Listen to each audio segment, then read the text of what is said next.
आणि यानंतर काही बातम्या सविस्तरपणे पाहणार आहोत। धुळ्यात काल रात्रीपासून पावसानं हजेरी लावली आहे। सकाळपासून देखील पावसाची संततधार सुरू आहे। शहरासह इतर तालुक्यातही पावसानं दमदार अशी हजेरी लावली आहे। त्यामुळे जिल्ह्यातील जलप्रकल्पांमध्ये पाणीसाठा वाढलाय, तर दुसरीकडे मुसळधार पावसामुळे जनजीवनही विस्कळीत झालंय। याचाच आढावा घेतलाय आमचे प्रतिनिधी नागिंद मोरे यांनी। आपण पाहूया। धुळे शहरात काल सायंकाळपासून मुसळधार पावसाला सुरुवात झाली आहे। कालपासून होत असलेल्या पावसामुळे धुळे शहरातील जनजीवन काही प्रमाणात विस्कळीत झालं आहे। सध्या मी धुळे शहरातील छोटा पूल या ठिकाणी सध्या मी उभा आहे। याच ठिकाणी दिवसभर जे काही शाळा असेल, कॉलेज असेल किंवा कामावर जाणाऱ्या नागरिकांची मोठ्या प्रमाणात नेहमी या ठिकाणी वर्दळ असते।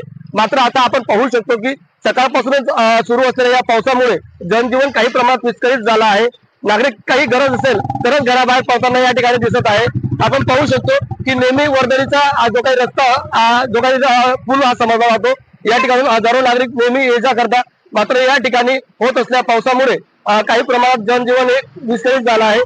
कालपासूनच होत असलेल्या पावसामुळे जिल्ह्यातील सर्वच तालुक्यांमध्ये दमदार पावसाने हजेरी केली आहे। यामुळे शेतकरी राजा देखील काही प्रमाणात सुखावला आहे। धुळे जिल्ह्यातील जे काही पाण्याचे प्रकल्प आहेत, जे धरणं आहेत, त्यामध्ये मोठ्या प्रमाणात या ठिकाणी होत असलेल्या पावसामुळे वाढ झाली आहे। अक्कलपाडा असेल, नकाने तलाव असेल, जे धुळे शहराला पाणी पुरवठा करता, या दोनही प्रकल्पांमध्ये आता मोठ्या प्रमाणात पावसाच्या पाण्यामुळे हे दोघेही प्रकल्प मोठ्या प्रमाणात भरले आहे।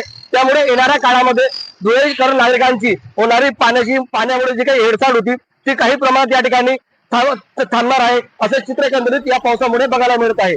एनडीटीव्ही मराठीसाठी नागिंद मोरे, धुळे।